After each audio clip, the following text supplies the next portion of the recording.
Guys, इस video में Delhi university के ऑफिशियल से समझते हैं कि सब्जेक्ट मैपिंग क्या होती है और वीडियो के एंड तक के बने रहना, क्योंकि मैं आपको बताऊंगा सीयूईटी 2025 में कौन से सब्जेक्ट्स का फॉर्म भरो ताकि आपको अपना ड्रीम कोर्स दिल्ली यूनिवर्सिटी में आके मिले। सब्जेक्ट इज अगेन जो भी सर बता रहे थे क्लास 12 का और सीयूईटी की सब्जेक्ट, वो उसने वही पढ़े कि नहीं पढ़े, वो सब्जेक्ट मैपिंग है।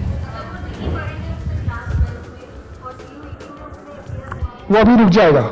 वो she is putting all those checks in the system कि आपका क्लास 12 का ये सब्जेक्ट पढ़ा है, सीईटी में भी आपका वही होना चाहिए।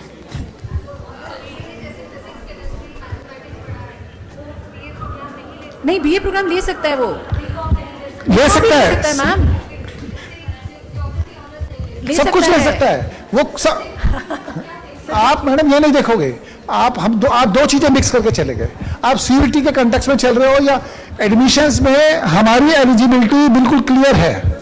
हमारी एडमिशंस में एलिजिबिलिटी है physics chemistry mathematics, physics chemistry biology, एक इंग्लिश और 3 सब्जेक्ट, जनरल एबिलिटी, वो सब कुछ एलिजिबिलिटी वैसी की वैसी है जैसी लास्ट ईयर थी। जैसे आपने लास्ट ईयर एडमिशन करे थे, कोई चेंज नहीं है उस एलिजिबिलिटी में। आप जो चीज क्वेश्चन पूछ रहे थे, हम ये कह रहे हैं क्लास 12th में जो सब्जेक्ट पढ़े उसको उन्हीं सब्जेक्ट्स में अपीयर होना है सीईटी में।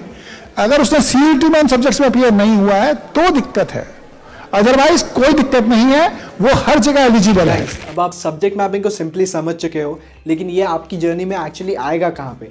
तो ये आएगा आपकी DUCSAS पोर्टल पे, जो रहता है दिल्ली यूनिवर्सिटी का ऑफिशियल एडमिशन्स का पोर्टल। ये अभी नहीं खुला है, ये खुलेगा बाद में आपके CUET एग्ज़ाम के बाद। तो इस जब DUCSAS पोर्टल के फेज़ 1 पे जाते हैं हम लोग, तब एक सेक्शन आता है सब्जेक्ट मैपिंग का। तो आप ऑलरेडी समझ चुके हो कि सब्जेक्ट मैपिंग वही होता है, आपके क्लास 12 सब्जेक्ट्स, उन्हीं को आपको CUET में देना है और इन्हीं सब्जेक्ट्स के बेसिस पे आपका दिल्ली यूनिवर्सिटी में एडमिशन होता है। तो ये सेक्शन ऐसा दिखता है, एक रो रहती है क्लास 12 सब्जेक्ट्स की, एक रो रहती है CUET सब्जेक्ट्स की। ये ऑलरेडी फिल्ड रहेगी, आपने जो भी बोर्ड में सब्जेक्ट दिए हैं उन 5 सब्जेक्ट से, और आपको CUET वाली रो भरनी है उन सब्जेक्ट से जो आपने CUET में दिए हैं। तो फिर से याद दिला रहा हूँ, CUET में आपको वही सब्जेक्ट देने जो आपने क्लास 12th में दिए हैं, तभी आपकी दिल्ली यूनिवर्सिटी में एडमिशन होगी। तो जब आप इसको फिल करोगे तो आपकी ये मैच होंगे, ये रहती है सब्जेक्ट मैपिंग। फिजिक्स मैच करेगा फिजिक्स से, केम मैच करेगा केम से, अगर आप कॉमर्स के हो तो आपके अकाउंटेंसी मैच करेगा अकाउंटेंसी से, मैथ से, और एक लैंग्वेज मैच करेगी इंग्लिश से। जनरली कॉम्बिनेशंस रहते हैं दिल्ली यूनिवर्सिटी में 1 लैंग्वेज + 3 डोमेन, या फिर इनमें से 1 + GAT आ जाती है, ठीक है। तो इस कॉम्बिनेशन या किसी भी कॉम्बिनेशन के लिए आप जाओ तो एक लैंग्वेज हमेशा कंपलसरी रहेगी, और जो भी लैंग्वेज आपने ली है अपने क्लास 12th में, वही आपको CUET में 100% देनी है अगर दिल्ली यूनिवर्सिटी आना है। तो या इंग्लिश हो या हिंदी, तो ये एक तो आपको पक्का देनी है। फिर आपको मिलेंगे 4 डोमेन जो आपने क्लास 12th में पढ़े हैं। इन चारों में से आप दे सकते हो 3 क्यों बोल रहा हूँ मैं? एक आप दे सकते हो जनरल एप्टीट्यूड टेस्ट, क्योंकि जनरल एप्टीट्यूड आपने क्लास 12 में तो पढ़ा नहीं होगा, किसी भी बच्चे ने नहीं पढ़ा होगा, और ये टेस्ट इसलिए DU मान लेता है। इसके लिए आपको क्लास 12 की एलिजिबिलिटी वाली बात नहीं मानते हैं। जनरल एप्टीट्यूड टेस्ट आप दे सकते हो। अभी तक के क्या होता था, 2024 तक के बच्चे 5 सब्जेक्ट्स दे देते थे + 1 GAT दे देते थे, लेकिन अब NTA ने चेंज कर दिया, अपने प्रपोज चेंजेस में बताया है अब आपके 6 सब्जेक्ट्स टोटल नहीं रहेंगे। 6 सब्जेक्ट्स की जगह बस आप 5 टेस्ट ही दे सकते हो। तो इसलिए आपको 3 डोमेन कोई भी चूज़ करने जो आप देना चाहते हो, + 1 लैंग्वेज तो कंपलसरी जो आपने क्लास 12 में दी है, और एक अगर जनरल एप्टीट्यूड टेस्ट देना है तो ये आपको करना पड़ेगा, एक सब्जेक्ट ड्रॉप यहाँ से।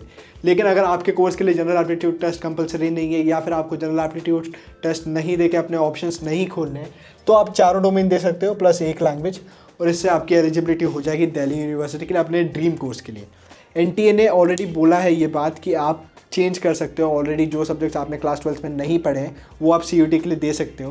लेकिन दिल्ली यूनिवर्सिटी ये बात हमेशा बोलता है कि जो सब्जेक्ट बच्चा 11th और 12th में पढ़ रहा है, उसने बोर्ड्स दिए हैं, वो 2 महीने में बदल के नया सब्जेक्ट क्यों पढ़ रहा है और नई टेस्ट क्यों दे रहा है? तो सिर्फ जो 12 सब्जेक्ट्स उसने पास किए हैं उसी में वो CUET दे दे, उसी के बेसिस पे उसकी दिल्ली यूनिवर्सिटी में एडमिशन हो जाए, और दिल्ली यूनिवर्सिटी में आके वो कोई भी कोर्स पढ़ सकता है जो उसका मन चाहे, ठीक है। तो जो 2 महीने की गैप है उसमें नया सब्जेक्ट पढ़ने की जगह मैं भी खुद यही रेकमेंड करूँगा कि जो आपने क्लास 12 तक के पढ़ा है उन सब्जेक्ट्स को पढ़ो, उनकी CUET में एग्ज़ाम दो, CUET स्कोर से आपका एडमिशन हो जाएगा क्योंकि आपने 12th में भी दिए हैं दिल्ली यूनिवर्सिटी में, और दिल्ली यूनिवर्सिटी में आपके जो मनचाहा कोर्स है, आपका जो मनपसंद कोर्स है, उसे जाके आप पढ़ सकते हो।